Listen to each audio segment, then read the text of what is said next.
I'd been writing checks for 18 months. Equipment deposits, lease agreements, licensing fees, medical supply contracts. $4.3 million of my money, turning her dream into concrete and steel. Tonight was supposed to be the celebration. The venue was packed. Investors she'd courted, medical partners she'd recruited, her parents beaming in the front row. I stood near the back in my suit, proud of what we'd built together, or what I thought we'd built together. She took the microphone, thanked the architects, the contractors, her staff. Then she turned toward me with this smile I'd never seen before. Cold, practiced, and of course, I need to acknowledge my test run husband. The room went silent. I felt every eye shift to me. You know how you practice on the older model before you upgrade? She laughed. A few people laughed with her. Nervous, confused laughter. Well, he served his purpose. Got me here. But every successful woman knows when it's time for an actual partner, not a placeholder. She pulled an envelope from her jacket, walked it over to me in front of everyone. Divorce papers. Already signed on my end. Thanks for the investment. She patted my shoulder like I was a business associate and walked back to the microphone. Started talking about her vision for the clinic like nothing had happened. I stood there holding the envelope. Her father wouldn't look at me. Her mother had her hand over her mouth. Andrew, my best friend, looked furious. I pulled out my phone, texted my attorney, need you now, emergency, then my accountant, freeze everything. I walked to the front, took the microphone from her hand. She looked startled. Quick announcement, I said to the room. As the sole private investor in this clinic, I'm immediately withdrawing all funding. Effective tonight. Good luck, everyone. I handed her back the microphone and left. Behind me, I heard her voice crack as she tried to laugh it off. He's joking. He wouldn't actually. But I was already in the parking lot, calling my attorney.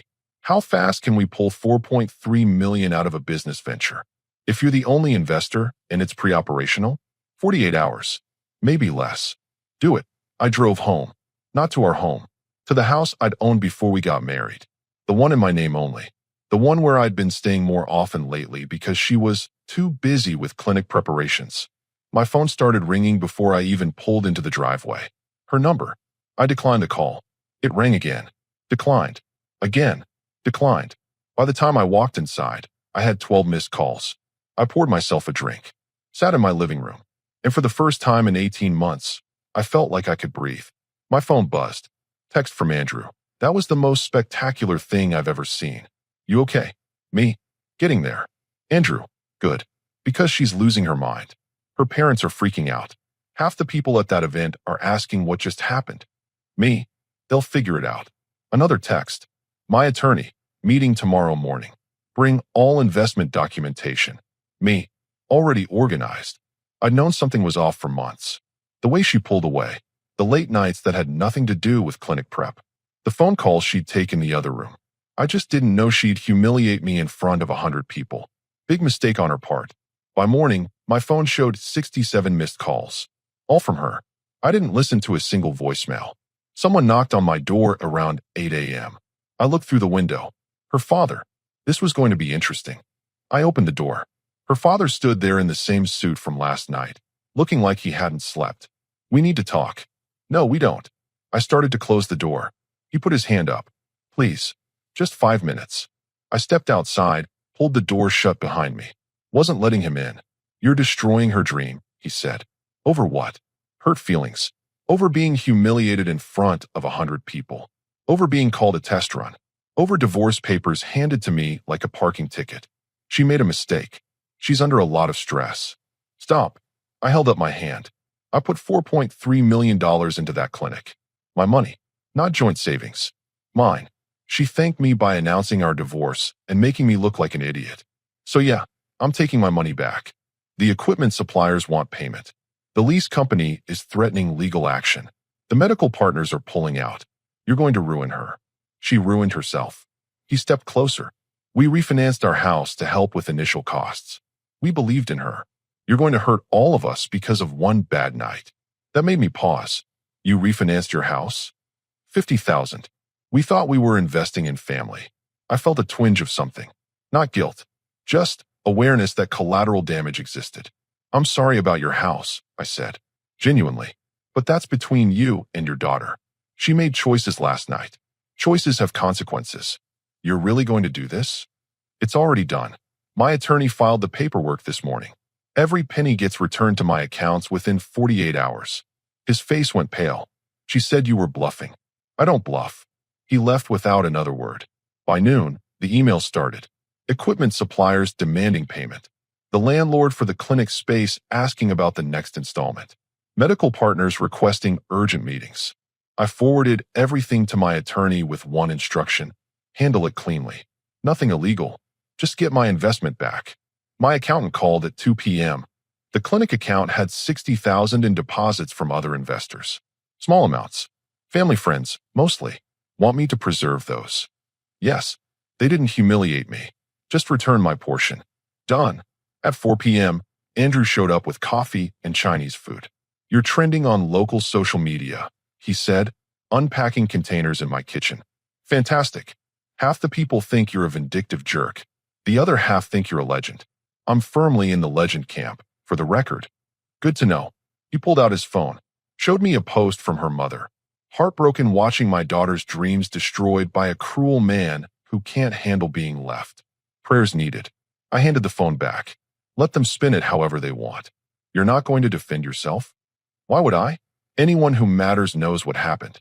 Everyone else can think whatever they want. Andrew studied me. You're scarily calm about this. Because I'm done. 18 months of funding someone who saw me as temporary. I'm not angry. I'm just finished. My phone rang. Her number again. Call number 92, according to my log. You really haven't talked to her once? Andrew asked. Not once. She's going to show up here eventually. I changed the locks this morning. She doesn't have a key anymore. When did you have time? Called a locksmith at 6 a.m. He was here by 7. Andrew laughed. You're terrifying when you're efficient.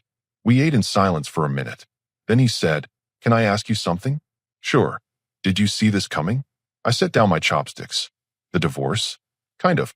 She'd been distant for months. Cold. Always on her phone. I figured something was happening. So why the big investment if you knew? Because I wanted to be wrong. Wanted to believe she'd remember why we got married in the first place. Wanted to think supporting her would fix whatever broke between us. And instead she called you a test run. Instead she called me a test run. Andrew shook his head. I knew she was self-centered. Didn't know she was cruel. My attorney texted. All funds will be back in your account by tomorrow afternoon. Clean withdrawal. No legal issues. I showed Andrew the message. That was fast, he said. That's what happens when everything's documented properly. I had every receipt, every transfer, every contract. This wasn't our money. It was mine. What's she going to do now? Not my problem. My phone buzzed. Text from her. You're making a huge mistake. We can fix this. Call me. I deleted it without responding. How many messages is that? Andrew asked. Stopped counting at 50. He raised his coffee cup. To test runs being over. I clinked my cup against his. To actual partnerships. Wherever they may be. Outside, a car pulled up. Her car. Want me to stay? Andrew asked. No. I've got this. She got out and headed for the door. Time to make some things very clear. Andrew left through the back. I watched her walk up the driveway, rehearsing whatever speech she'd prepared. She knocked. I waited 10 seconds before opening the door. We need to talk, she said. No, we don't. You can't just destroy everything I built. I didn't build anything. I funded it. With my money, which I'm now taking back. She pushed past me into the house. I didn't stop her, just closed the door. 4 years of marriage, and this is how you treat me. She spun around, eyes blazing. 4 years of marriage, and you call me a test run in front of everyone we know. So yeah, this is how I treat people who humiliate me. It was a joke. A stupid joke that came out wrong. You had divorce papers ready. That wasn't a joke. She faltered. I was angry. You've been distant. You never supported my vision. I gave you $4.3 million. Money isn't support. I laughed. Couldn't help it. You're standing in my house, upset that I won't fund your business anymore, telling me money isn't support. Do you hear yourself? You know what I mean. Emotional support. Being present. You treated this clinic like a transaction. Because it was. You wanted money for a business venture. I provided it. What I didn't sign up for was public humiliation and divorce papers as a thank you gift. She sat down on my couch. Uninvited. Can we just talk? Actual conversation. Sure. Start with why you're here. To fix this. To explain. To make you understand. I understand perfectly. You wanted the clinic funded. Got it funded.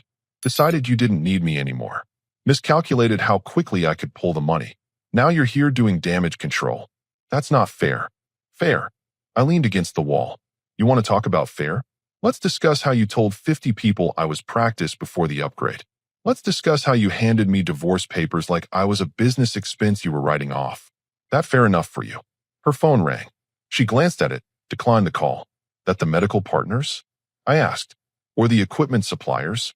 Stop it. Stop what? Stop being accurate. Your clinic doesn't exist without my money. You knew that, which is why the timing of your little announcement was so interesting. She looked up. What are you implying? I'm not implying anything. I'm stating facts. You waited until after I'd paid for everything. Until the clinic was days from opening. Until you thought the money was locked in and untouchable. Then you made your move. You think I planned this? I think you're smarter than you're pretending to be right now. She stood up, walked to the window. There's someone else. Finally. Truth. I figured, I said. She turned around, surprised. You knew? Suspected. You don't go from loving wife to calling me a test run overnight. So who is it? One of the medical partners. Dr. Riley Sharp. Of course. The cosmetic surgeon she'd been gushing about for months. The one who was so visionary and understood her goals. Does he know you just torpedoed the clinic? He thinks we can find other investors. Good luck with that. Word travels fast in medical circles. Nobody's going to touch a clinic where the primary investor pulled out spectacularly. You're enjoying this. I'm not enjoying anything. I'm just watching consequences happen. Her phone rang again. She answered this time. Hello? Yes, No, I don't have another funding source. I'm working on. That's not fair. We had a contract. She hung up. The landlord is canceling the lease. Says without proof of funding, they can't hold the space. Makes sense. You don't care at all. I care that I was humiliated. I care that you thought you could use me and discard me. I care that you're now dealing with the natural consequences of treating people like disposable resources. I made a mistake. You made several. The biggest one was thinking I'd just accept being called a test run and keep writing checks. She pulled out her phone, showed me something. Look at this. It was a text thread. Dr. Sharp telling her he was pulling out of the partnership. Too much risk now. Too much bad publicity. He's gone, she said quietly. The clinic's gone. My parents refinanced their house for nothing. And you're just standing there like none of this matters. It doesn't. Not to me. Not anymore. How can you be so cold? I'm not cold. I'm done. There's a difference. She tried a different approach. Softer voice. We had good years. Remember when we first met? When we'd stay up all night talking about the future? I remember. I also remember last night when you handed me divorce papers in front of a crowd. Recent memories tend to be more vivid. If I apologize. Stop. Whatever you're about to say, stop. An apology doesn't refund $4.3 million. It doesn't undo public humiliation. And it definitely doesn't make me interested in funding your life anymore. Andrew was right. I was terrifying when I was efficient. She left 10 minutes later. Didn't get what she came for. My attorney called that evening. Funds transferred. You're clear. Good. One more thing. She's hired representation. Attorney named Simmons. He's aggressive, but not particularly bright. This'll be fine. Keep me updated. I hung up and opened my laptop. Time to figure out what came next. Starting with changing every password she might have to anything connected to my life. 3 days later, her parents showed up at my office. Security called before letting them up. 2 people claiming to be family. Should I send them away? No. Let them come up. This should be interesting. They walked into my office looking defeated. Her mother had been crying. Her father looked 10 years older than when I'd seen him at my house. Please, her mother started. Just listen. I gestured to the chairs across from my desk. They sat. We lost our house, her father said. The refinance was contingent on the clinic succeeding. Bank called the loan when they heard about the funding withdrawal. We have 30 days to pay back $50,000 or they foreclose. I'm sorry to hear that. Are you? Her mother's voice cracked. Our daughter made a mistake. A terrible, stupid mistake. But we're the ones losing everything. You chose to refinance your house based on her business plan. That was your decision. We trusted her. We're her parents. And I was her husband. Trusted her too. Look how that worked out. Her father leaned forward. What do you want? An apology? Public humiliation in return? Name it. We'll make her do whatever you need. Just help us save our house. I don't want anything from her. And I'm not giving her money. Those are separate issues. So we just lose our home? We're in our 60s. We can't start over. I pulled out my checkbook, wrote a check for $50,000, slid it across the desk. They stared at it. This is a loan, I said. To you, not her. You pay me back when you can. No interest. No timeline. Just whenever you're able. Her mother picked up the check with shaking hands. Why would you do this? Because you didn't humiliate me. You didn't call me a test run. You made a financial decision based on information you had. That's not your fault. Her father looked at me. She really screwed this up, didn't she? Spectacularly. They left with the check. I knew I'd probably never see that money again. Didn't matter. They were decent people caught in someone else's mess. That afternoon, her attorney sent a letter. 10 pages of legal threats. My attorney called, laughing. This is the worst demand letter I've seen in 15 years. He's threatening to sue for intentional business interference and emotional damages. Neither applies here. How do you want to respond? I'll send him a basic explanation of why he's wrong. Should shut him up. If not, we'll bury him in paperwork. 2 hours later, she posted on social media. Long emotional essay about betrayal, about men who punish women for wanting independence, about vindictive exes who destroy dreams. Comments poured in, half supportive, half calling her out. Someone had apparently recorded her speech at the event and posted it. The test run husband comment was going viral. Andrew texted, she's getting destroyed in the comments. People are not buying her victim story. Me? Not surprised. Andrew, one guy wrote, imagine calling your husband a test run, then acting shocked when he stops paying for your life. Got 3,000 likes. Me? The internet is efficient sometimes. My phone rang. Unknown number. I answered. This is Dr. Riley Sharp. I think we should talk. Interesting. About what? Your wife. Sorry, ex-wife. She told me you pulled funding out of spite. But I've been reading social media. Saw the video. That's not what happened, is it? No, that's not what happened. She said you two were already separated. That the clinic was separate from the marriage. That you were just an investor who got cold feet. She lied. Silence on his end. Then, I ended things with her this morning. Wanted you to know that. I don't get involved with liars. Appreciate the call. One more thing. The other medical partners? We're discussing legal action against her. She misrepresented the funding situation. Some of us put in deposits based on her assurances. We want those back. Talk to your attorney. I'm not involved in that. He hung up. Evening came. I was home, making dinner, when someone started pounding on my door. Not knocking. Pounding. I looked through the window. Her brother. Clay, I think his name was. Looked furious. I opened the door. You smug bastard, he said, pushing inside. Get out. You humiliated my sister. Destroyed her business. Made her a laughingstock online. You think that's okay? I think handing me divorce papers in front of 100 people while calling me a test run is what started this. Everything else is just consequences. She made a mistake. Then she can live with it. Like I'm living with being publicly humiliated. You're hiding behind money. You're a coward who can't handle a strong woman. I laughed. Strong women don't need to insult their partners to feel powerful. Strong women don't make their family refinance their house to fund a fantasy. Your sister isn't strong. She's reckless. He stepped closer. Say that again. Get out of my house. Now. Make me. I pulled out my phone. Dialed. Put it on speaker. 911. What's your emergency? Someone's in my home refusing to leave. I need police. Clay's eyes went wide. You're calling the cops? Yes. Because you're trespassing and threatening me. Your choice. Leave now or explain this to officers. He left. The operator asked if I was safe. I confirmed and hung up. My attorney texted. Her lawyer wants to meet. Settlement discussion. Should I take it? Me. Sure. Should be entertaining. This was far from over. But I was patient. And I had all the leverage. The settlement meeting was scheduled for Friday. Never happened. Thursday night, someone knocked on my door around 9 p.m. Soft, hesitant knocking. Not aggressive like her brother.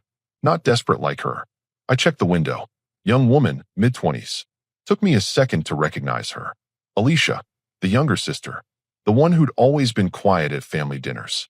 The one who actually asked me questions about my work instead of just talking about herself. I opened the door. I know you probably don't want to see anyone from the family, she said. But I need to tell you something. Something nobody else will. I stepped aside. She came in. Coffee. Water. Water's fine. I handed her a glass. We sat in the living room. I'm not here to defend her, Alicia said. I'm here because you deserve the truth. The whole truth. Go ahead. She took a breath. My parents didn't just refinance their house. They emptied their retirement accounts. 58,000 total. They told everyone it was 50 because they were embarrassed. My stomach tightened. Why are you telling me this? Because she knew. She knew they were risking everything. She told them it was guaranteed money. That you were so in love you'd never pull out. That she had you completely under control. Under control. Her words, not mine. Alicia looked down at her hands. There's more. Dr. Sharp? They'd been involved for 7 months. Since the beginning of the clinic planning. He was helping her design the layout, choose equipment. She told me he was her actual future, and you were just funding the transition. 7 months. While I was writing checks and believing we were building something together. The divorce papers, Alicia continued. She had those ready for 3 weeks. Showed them to me. Asked if I thought the timing was right. I told her she was being cruel. She said I didn't understand business. Business. That's how she saw it. You were a business arrangement. She'd gotten what she needed. Time to upgrade. I stood up, walked to the window, processed. Why are you telling me this? I asked again. Because she's planning to lie in the settlement. Claim you promised the money as a gift, not an investment. Claim you were abusive and controlling. Claim she feared for her safety. I turned around. What? Her attorney suggested it. Said if she could prove emotional abuse, she might get a better settlement. She's going to say you isolated her from friends, controlled her finances, made her feel trapped. That's completely fabricated. I know. I was there. I saw how you treated her. You were supportive. Maybe too supportive. She's going to lie under oath. Why are you risking your relationship with your family to tell me this? Alicia met my eyes. Because I'm tired of watching her destroy people and claim victim status. She did this to her last boyfriend too. Different situation, but same pattern. Use them, discard them, play victim when consequences happen. Your parents know about this plan? No. They think she made a mistake, but means well. They don't know how calculated this was. And if I tell them, they won't believe me. She's always been the golden child. What do you get out of warning me? Nothing. Probably get cut off from the family when she finds out. But I couldn't watch you walk into that meeting unprepared. You didn't deserve what she did. I sat back down. You're going to lose your family over this. Maybe. Or maybe they'll eventually see who she actually is. Either way, someone needed to tell the truth. We sat in silence for a minute. The medical partners are suing her, I said. Did you know that? I heard. She's panicking. The clinic space is gone. Dr. Sharp won't talk to her. Her reputation in the medical community is trashed. Everything's falling apart. And she's trying to blame me for all of it. That's what she does. Takes no responsibility. Ever. Alicia stood up. I should go? Just wanted you to know what's coming. Document everything. Save every text, every email, every witness who saw how you treated her. Because she's going to try to destroy you in that settlement meeting. I walked her to the door. Thank you. Genuinely. I'm sorry she did this to you. You were good to her. Better than she deserved. After she left, I called my attorney. Midnight didn't matter. We have a problem, I said, and explained everything Alicia told me. He was quiet for a long moment. Okay, change of plans. We're not doing a settlement meeting. We're going to deposition. I want her under oath. I want every lie documented. And then we're going to bury her. How fast can we move? Divorce hearing is in 6 weeks. We'll be ready. I hung up and looked at my phone. Text from Andrew. You good? Me. Getting better. Just found out how deep this goes. Andrew. Need me to come over? Me, no. I'm fine. Just planning. I pulled out my laptop. Started organizing every document, every text, every email from the past 2 years. Every witness who'd seen how I treated her. Every piece of evidence showing I was supportive, not controlling. She wanted to play victim? Fine. But I had the truth. And in 6 weeks, everyone would know it. The divorce hearing was scheduled for 10 a.m. on a Tuesday. I arrived 15 minutes early with my attorney and 3 banker's boxes full of documentation. She walked in with her attorney Simmons and her parents. Saw me. Her face went pale. The judge was a woman in her 50s named Pennington. No-nonsense type. She looked at both sides and said, I've reviewed the filings. This should be straightforward except for the allegations of financial abuse and controlling behavior. Mrs., you're claiming your husband isolated you and controlled your access to money. Yes, Your Honor, she said. He made me completely dependent on him. Judge Pennington looked at my attorney. Response. He stood. We have documentation showing the opposite, Your Honor. Bank statements proving she had full access to joint accounts. Text messages showing she made financial decisions independently. Witness statements from friends, family, and colleagues confirming she had complete autonomy. I'd like to see that. My attorney opened the first box, pulled out organized folders. Bank statements showing she'd spent freely for 4 years. Credit card bills in her name that I paid without question. Text threads where she told me she was buying things, and I said fine. Emails where she planned trips with friends using our money. Judge Pennington reviewed everything. 20 minutes of silence except for pages turning. Mrs., these statements show you spent $43,000 last year on personal expenses. Vacations, shopping, spa treatments. All without restriction. He made me feel guilty about it, she said weakly. Did he refuse any purchases? No, but did he require you to ask permission? Not exactly, but the dynamic. Yes or no answers, please. Did he ever prevent you from accessing money? No. Did he ever threaten you financially? Not in words, but yes or no? No. Judge Pennington set down the papers. I'm not seeing evidence of financial abuse. What I am seeing is a woman who had complete financial freedom and is now claiming victim status to improve her settlement position. I don't appreciate that in my courtroom. Her attorney jumped in. Your Honor, there's also the matter of the business investment. He destroyed her clinic out of spite. I've reviewed that too. Judge Pennington interrupted. The clinic was funded entirely by the husband's personal money, not marital funds, not joint investment. His money. He had every legal right to withdraw it. But the timing was after she publicly humiliated him and handed him divorce papers at a business event. I've seen the video. Frankly, I'm surprised he didn't withdraw the funding that same night. My attorney presented more evidence. The affair with Dr. Sharp. Text messages between her and friends where she called me a placeholder and temporary solution. Messages where she bragged about having me figured out and knowing I'd never actually leave. Her mother gasped when those were read aloud. Her father put his head in his hands. Judge Pennington looked disgusted. Mrs., did you tell your husband you were having an affair while he was funding your business? It wasn't an affair. We were separated. According to your own filing, you were married and living together until the night of the clinic event. That's 3 weeks ago. When did this relationship with Dr. Sharp begin? Silence. Mrs., I asked you a question. 7 months ago, she whispered. So yes, you were having an affair while your husband invested millions in your clinic. Did you plan to tell him? I was going to. After the clinic opened and his money was locked in. More silence. Judge Pennington closed the file. Here's my ruling. This marriage is dissolved. Assets will be divided as follows. The house purchased before marriage remains with the husband. The $4.3 million invested in the clinic was personal funds, not marital assets, and is not subject to division. Joint savings will be split equally. Joint debts will be split equally. No alimony will be awarded given the short marriage duration and her employability as a physician. Her attorney stood. Your Honor, that leaves my client with very little. Your client left herself with very little when she committed adultery, publicly humiliated her husband, and then attempted to commit perjury in my courtroom by falsely claiming abuse. She's lucky I'm being this generous. We're done here. The gavel came down. Outside the courthouse, her parents approached me. Her father handed me an envelope. What's this? First payment on the loan. $2,000. It's all we can manage right now, but we'll send more each month. You don't have to. Yes, we do. You helped us when you had no reason to. We're going to pay you back. Her mother touched my arm. I'm sorry. For all of it. We raised her better than this. I don't know what happened. She happened, I said. Sometimes people just are who they are. They walked away.